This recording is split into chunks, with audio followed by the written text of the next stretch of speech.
જય શ્રી કૃષ્ણ મિત્રો, કેમ છો? મજામાં ને? આજે આપણે મસ્ત મજાનો ગુંદાનો સંભારો બનાવીશું. અત્યારે બજારમાં મસ્ત નાના નાના આ રીતના ગુંદા મળે છે. આ નાના ગુંદાનો સંભારો કરીશું તો આપણે એકદમ મસ્ત અને ચીકણો પણ નહીં થાય અને શરીરમાં ઘણા બધા ફાયદા કરે છે. ચીકાશ હોવાથી આપણે શરીરમાં એકદમ મસ્ત અને ફ્લેવરફુલ સંભારો બનાવવા માટે મેં 250 ગ્રામ ગુંદા લીધા છે ને 2 થી 3 મરચા લીલા લીધા છે, મીડિયમ તીખા, અને કાચી મેથી લીધી છે. આપણે આ મેથી શેકીને કરવાની છે. આ તમે મારી એક ટીપ ફોલો કરજો અને જરા પણ સ્કીપ કરતા નહીં, તો તમને ખ્યાલ આવે કે આપણે કઈ રીતના સંભારો બનાવવો. આ રીતના બનાવશો એટલે જરા પણ કડવો પણ નહીં થાય મેથી નાખીશું તો પણ, અને એકદમ મસ્ત અને ઉનાળામાં ગુણકારી એવો આપણે સંભારો તૈયાર થશે. હવે પહેલા આપણે મેથી શેકી લેવાની છે, ત્યારબાદ આગળની પ્રોસેસ આપણે કરીશું. આપણે એક પેન લઈ લીધી છે, તેમાં મેથી નાખી દેશું. હું વધારે શેકીને રાખી દઉં છું એટલે આપણે જ્યારે સંભારો કરવો હોય તો આપણે ફટાફટ બની જાય છે. વારે વખતે આપણે શેકીને ક્રશ નથી કરવી પડતી. આ રીતના શેકીને રાખી દઈશું તો આખો ઉનાળો તમારે સંભારા માટે ચાલશે. અને આ શેકેલો પાવડર પણ આપણે અથાણામાં પણ નાખી શકીએ છીએ. અથાણું ચીકણું પણ નથી થતું અને કડવું પણ નથી લાગતું. આ રીતના કરીશું તો એકદમ મસ્ત બનશે. હવે આને આપણે શેકી લેશું એકદમ સરસ.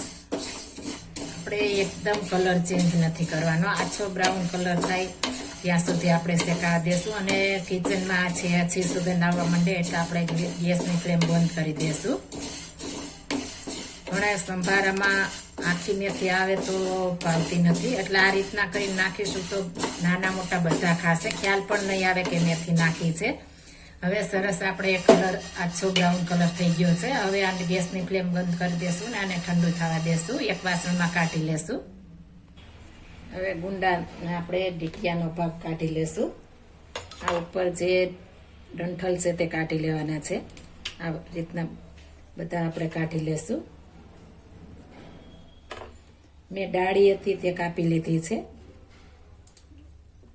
આ રીતના બધા આપણે ઉપરથી ટોપકા કાઢી લેશું.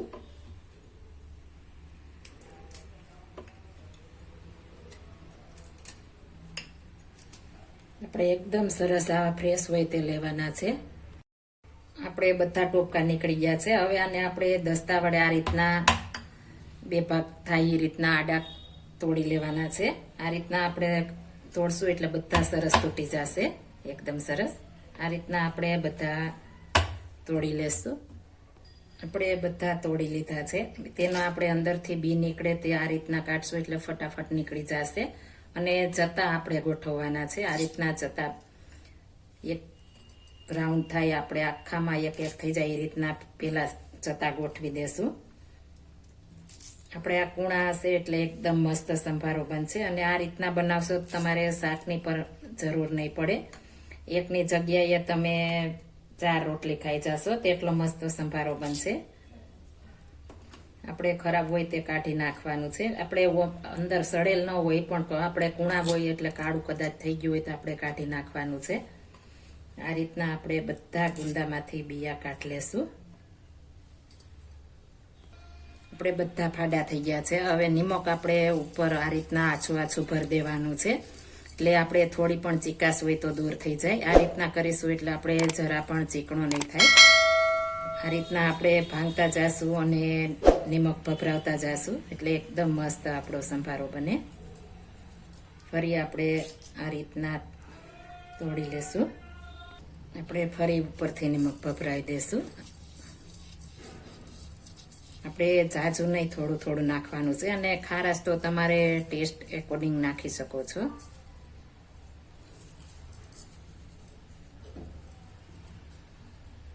આપણે સરસ નિમક થઈ ગયું છે. આ રીતના આપણે બિયા નીકળે તે ફેંકી દેવાના છે. અને મરચાંને આપણે કટિંગ કરી લેશું. એકદમ સરસ આપણે જીરું કરીશું. જો તમારે રાઉન્ડ શેપમાં કરવા હોય તો રાઉન્ડ શેપમાં પણ કરી શકો છો, પણ હું આ રીતના કરું છું. આપને ખાવાની મજા આવે એટલે આ રીતના કર્યા હશે તો ખાવાની પણ મજા આવે આપને. આ રીતના આપણે મરચાં કટ કરી લેશું.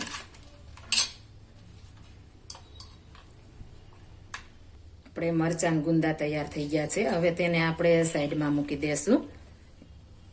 આપણે કૂણા છે એટલે મેં બિયા નથી કાઢ્યા. જો તમારે તીખા હોય તો બિયા કાઢી નાખવાના છે, અને તીખું ખાતા હોય તો આપણે બી નહીં કાઢીએ તો પણ ચાલશે. હવે આપણે મેથી સરસ ઠંડી થઈ ગઈ છે. હવે તેને આપણે એક મિક્સર જારમાં નાખી દેશું, અને તેને આપણે અધકચરી વાટવાની છે. હવે આને આપણે અધકચરી વાટી લેશું. આપણે સરસ વટાઈ ગઈ છે. આ રીતના આપણે અધકચરી વાટવાની છે, એટલે આપણે સંભારામાં એકદમ મસ્ત લાગે. આ રીતના આપણે અધકચરી વાટીશું એટલે મસ્ત થશે. હવે આને આપણે કોઈ પણ એરપેક ડબ્બીમાં ભરી લેશું, એટલે આપણે ગમે ત્યારે સંભારો કરવો હોય તો યુઝ કરી શકીએ. આપણે 2 ચમચી તેલ મૂકી દેશું. આમાં થોડું આપણે વધારે જોશે.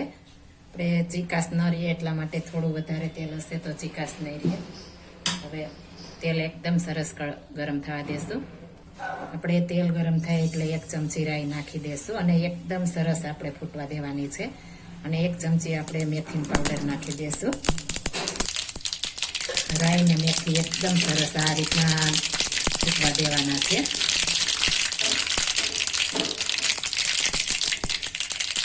આપણે સરસ ફૂટી ગયા છે. હવે આપણે ગુંદા છે તે નાખી દઈશું.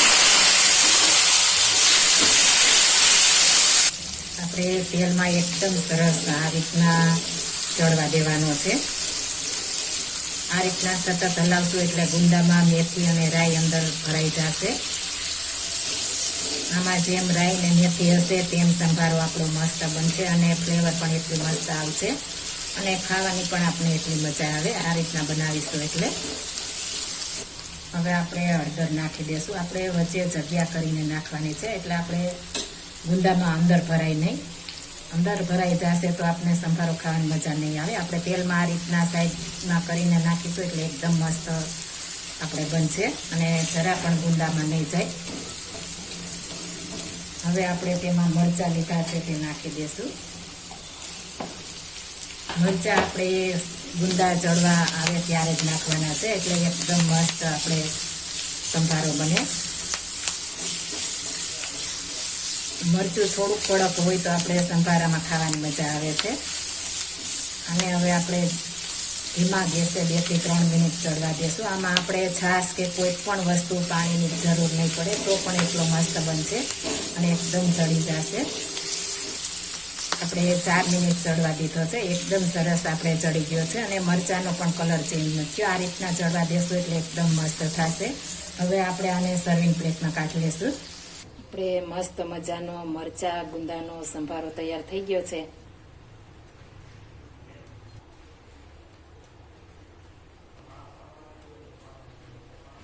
તો તૈયાર છે આપણો મરચાં ગુંદાનો સંભારો, એકદમ સરસ, અને જરા પણ ચીકાશ નહીં. અને 1 રોટલીની જગ્યાએ તમે 4 રોટલી ખાઈ જાઓ તેટલો મસ્ત આપણે સંભારો તૈયાર થઈ ગયો છે. સંભારો તૈયાર થઈ ગયો છે. આ સંભારો રોટલી સાથે, આપણે ચા ભાખરી સાથે, થેપલા સાથે આપણે એકદમ મજા પડે છે ખાવાની. જો આ મારી રેસીપી પસંદ આવી હોય તો મારી ચેનલ લાઈક, શેર અને સબસ્ક્રાઈબ કરી દેજો. ફરી મળીશું નવી રેસીપી લઈને. જય શ્રી કૃષ્ણ.